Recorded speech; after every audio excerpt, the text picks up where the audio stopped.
Bonjour à tous, bien-aimés du Seigneur. Si c'est la première fois que vous écoutez une des pistes du secret de Marie de Saint Louis-Marie Grignon de Montfort, je vous invite à écouter les pistes dans l'ordre afin de ne rater aucune information dont certaines sont très pertinentes.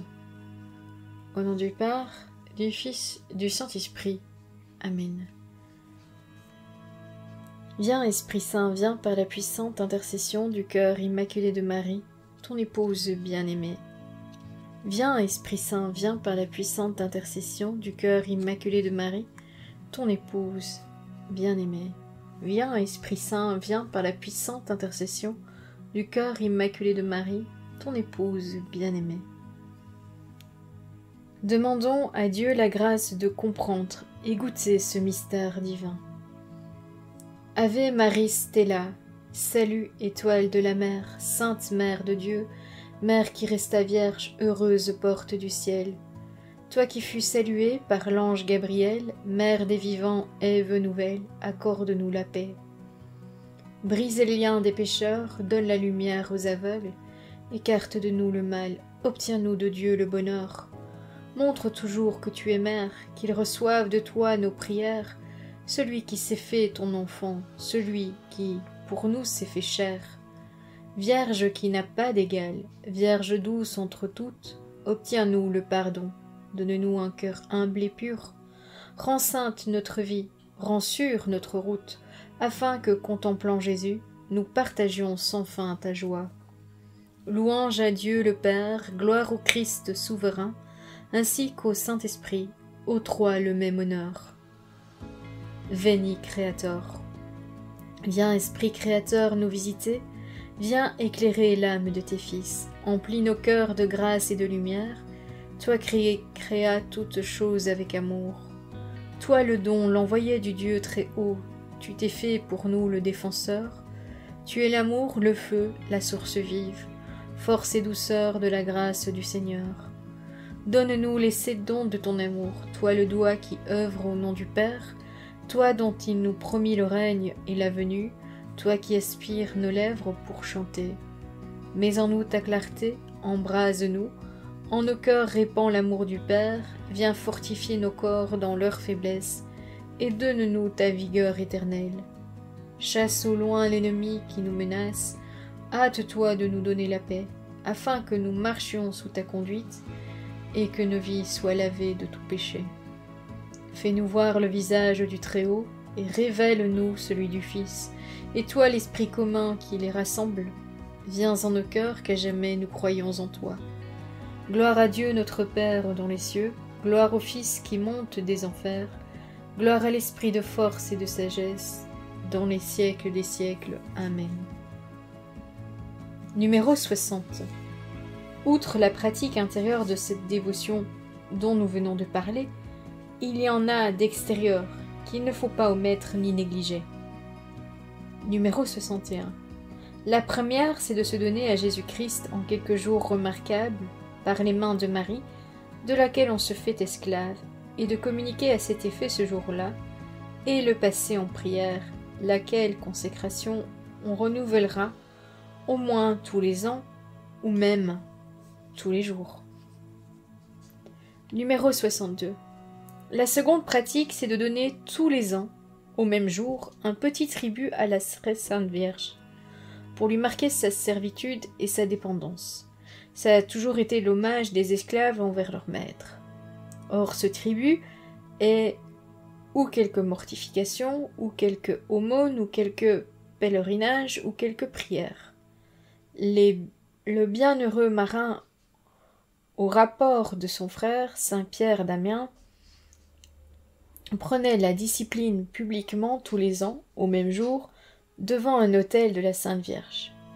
On ne demande ni conseille cette faveur, mais si l'on ne donne pas beaucoup à Marie, l'on doit au moins offrir ce qu'on lui présente avec un cœur humble et bien reconnaissant. Numéro 63. La troisième est de célébrer tous les ans, avec une dévotion particulière, la fête de l'Annonciation, qui est la fête principale de cette dévotion, qui a été établie pour honorer et imiter la dépendance où le Verbe éternel se mit en ce jour pour notre amour. Numéro 64. La quatrième pratique extérieure est de dire tous les jours, sans obligation à aucun péché, si l'on y manque, la petite couronne de la très sainte Vierge composée de 3 patères, de 12 Ave et de réciter souvent le Magnificat qui est l'unique cantique que nous avons de Marie pour remercier Dieu de ses bienfaits et pour en tirer de nouveaux.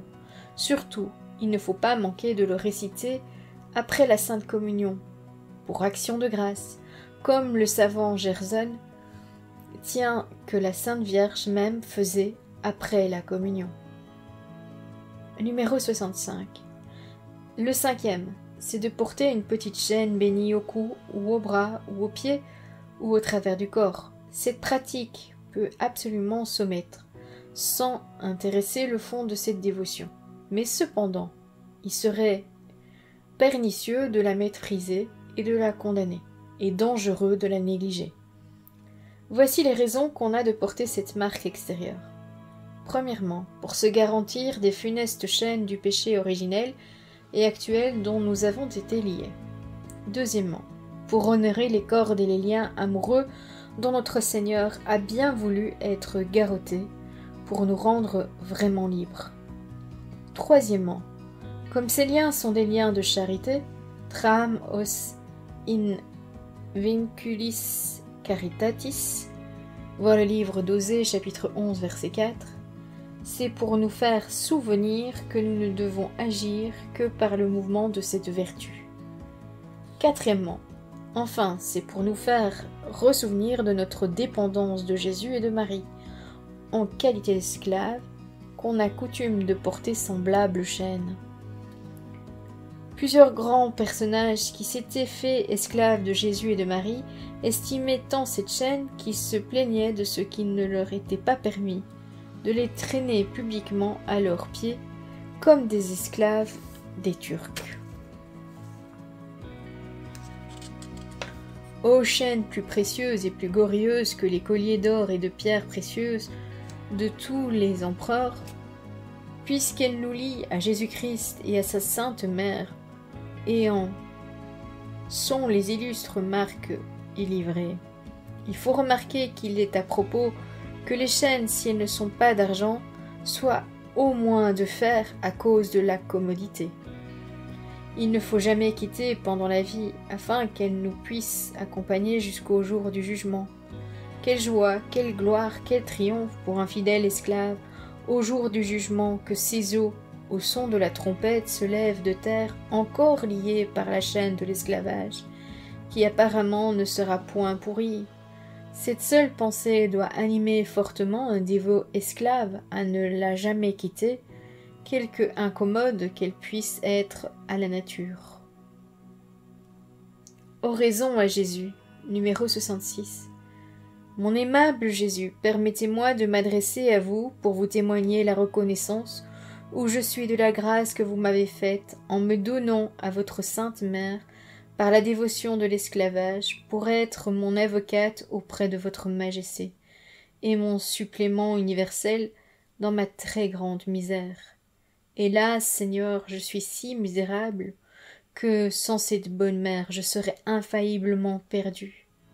Oui, Marie m'est nécessaire auprès de vous, partout, nécessaire pour vous calmer dans votre juste colère, puisque je vous ai tant offensé tous les jours, nécessaire pour arrêter les châtiments éternels de votre justice que je mérite, nécessaire pour vous regarder, pour vous parler, vous prier, vous approcher et vous plaire, nécessaire pour sauver mon âme et celle des autres, nécessaire en un mot pour faire toujours votre sainte volonté et procurer en tout votre plus grande gloire.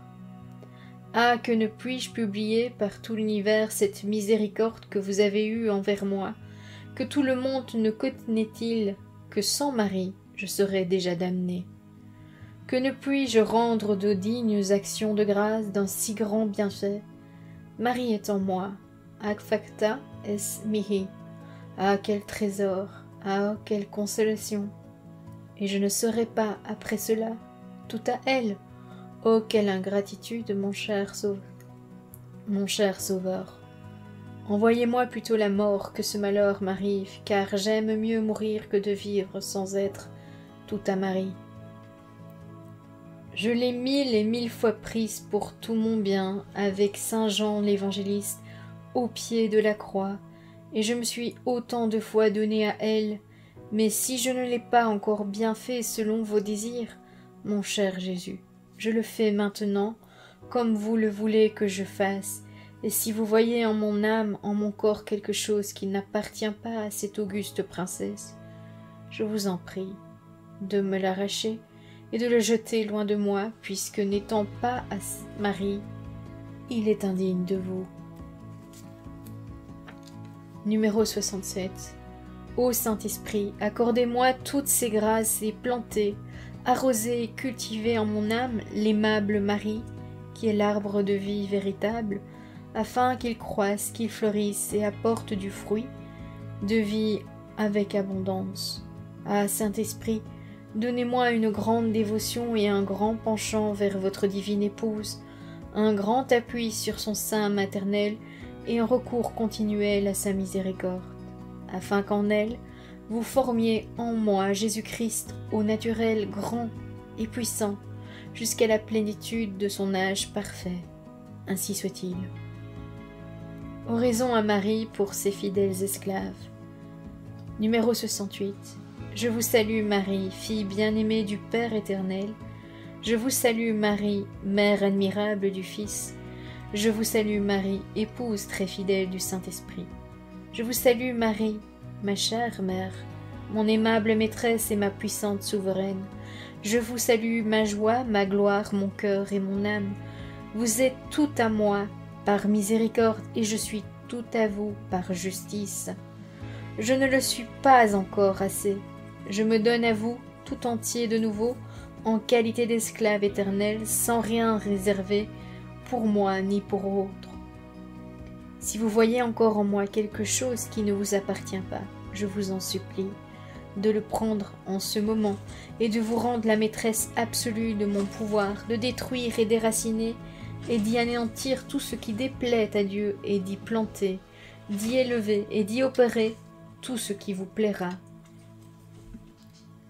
Et que la lumière de votre foi dissipe les ténèbres de mon esprit, que votre humilité profonde prenne la place de mon orgueil, que votre contemplation sublime arrête les distractions de mon imagination vagabonde, que votre vue continuelle de Dieu remplisse ma mémoire de sa présence, que l'incendie de la charité de votre cœur dilate et embrase la tiédeur et la froideur du mien, que vos vertus prennent la place de mes péchés, que vos mérites soient mon ornement et mon supplément devant Dieu, afin, ma très chère et bien-aimée mère, faites, si se peut, que je n'ai point d'autre esprit que le vôtre pour connaître Jésus-Christ et ses divines volontés, que je n'ai point d'autre âme que la vôtre pour louer et glorifier le Seigneur, que je n'ai point d'autre cœur que le vôtre pour aimer Dieu d'un amour pur et d'un amour ardent comme vous.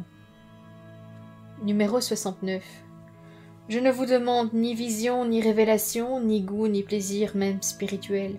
C'est à vous de voir clairement sans ténèbres, c'est à vous de goûter pleinement sans amertume, c'est à vous de triompher glorieusement à la droite de votre Fils dans le ciel sans aucune humiliation, c'est à vous de commander absolument aux anges et aux hommes et aux démons sans résistance, et enfin de disposer, selon votre volonté, de tous les biens de Dieu sans aucune réserve. Voilà, divine Marie, la très bonne part que le Seigneur vous a donnée et qui ne vous sera jamais ôtée, et ce qui me donne une grande joie. Pour ma part, ici-bas, je n'en veux point d'autre que celle que vous avez eue, savoir, de croire purement, sans rien goûter ni voir, de souffrir joyeusement, sans consolation des créatures, de mourir continuellement à moi-même, sans relâche, et de travailler fortement jusqu'à la mort pour vous, sans aucun intérêt, comme le plus vil de vos esclaves. La seule grâce que je vous demande, par pure miséricorde, c'est que tous les jours et moment de ma vie, je vous dise 3 fois « Amen ». Ainsi soit-il à tout ce que vous avez fait sur la terre, lorsque vous y viviez, ainsi soit-il à tout ce que vous avez fait à présent dans le ciel, à tout ce que vous faites en mon âme, afin qu'il n'y ait que vous à glorifier pleinement Jésus en moi pendant le temps et l'éternité. Ainsi soit-il. La culture et l'accroissement de l'arbre de vie, autrement la manière de faire vivre et régner Marie dans nos âmes. Numéro 70. Avez-vous compris, âme prédestinée, par l'opération du Saint-Esprit ce que je viens de dire? Remerciez-en Dieu. C'est un secret inconnu de presque tout le monde. Si vous avez trouvé le trésor caché dans le champ de Marie, la perle précieuse de l'Évangile, il faut tout vendre pour l'acquérir. Il faut que vous fassiez un sacrifice de vous-même entre les mains de Marie et vous perdre heureusement en elle pour y trouver Dieu seul. Si le Saint-Esprit a planté dans votre âme le véritable arbre de vie, qui est la dévotion que je viens de vous expliquer, il faut que vous apportiez tous vos soins à le cultiver, afin qu'il vous donne son fruit en son temps. Cette dévotion est le grain de sénévé dont il est parlé dans l'Évangile, qui étant se semble le plus petit de tous les grains, devient néanmoins bien grand et pousse sa tige si haut que les oiseaux du ciel, c'est-à-dire les prédestinés, y font leur nid et y reposent à l'ombre dans la chaleur du soleil et s'y cachent en sûreté contre les bêtes féroces. Voici, âme prédestinée, la manière de le cultiver. Numéro 71. Premièrement, cet arbre, étant planté dans un cœur bien fidèle, veut être en plein vent, sans aucun appui humain. Cet arbre, étant divin, veut toujours être sans aucune créature qui pourrait l'empêcher de s'élever vers son principe, qui est Dieu. Ainsi, il ne faut point s'appuyer de son industrie humaine, ou ses talents purement naturels, ou du crédit et de l'autorité des hommes. Il faut avoir recours à Marie, et s'appuyer sur son secours. Numéro 72. Deuxièmement, il faut que l'âme, où cet arbre est planté, soit sans cesse occupée, comme un bon jardinier, à le garder et regarder, car cet arbre étant vivant, devant produire un fruit de vie, peut être cultivé et augmenté par un continuel regard et contemplation de l'âme. Et c'est l'effet d'une âme parfaite d'y penser continuellement et d'en faire sa principale occupation. Numéro 73.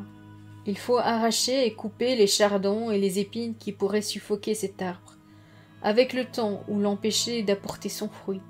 C'est-à-dire qu'il faut être fidèle à couper et trancher, par la mortification et violence à soi-même, tous les plaisirs inutiles et vaines occupations avec les créatures. Autrement, crucifier sa chair, et garder le silence et mortifier ses sens. Numéro 74.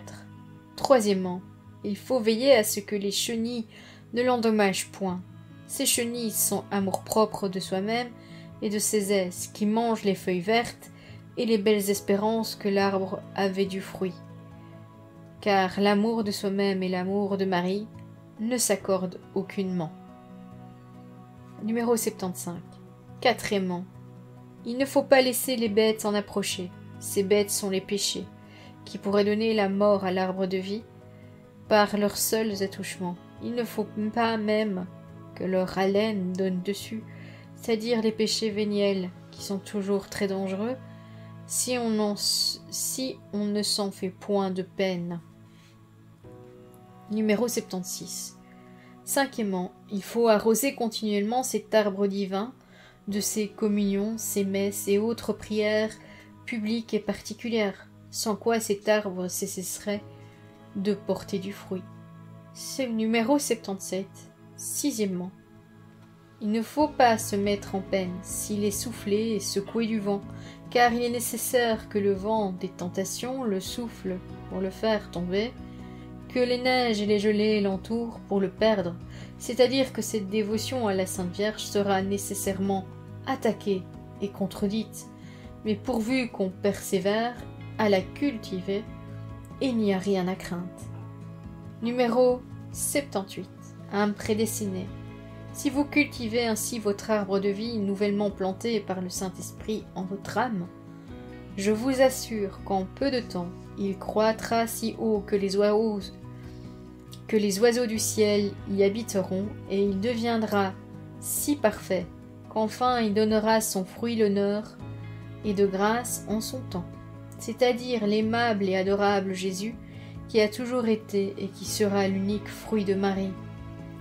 Heureuse une âme en qui Marie, l'arbre de vie, est plantée, plus heureuse celle en qui elle est accrue et fleurie, très heureuse celle en qui elle porte son fruit, mais la plus heureuse de toutes est celle qui goûte et conserve son fruit jusqu'à la mort dans les siècles des siècles. Ainsi soit-il. Qui tenet teneat, que celui qui tient, tienne bon.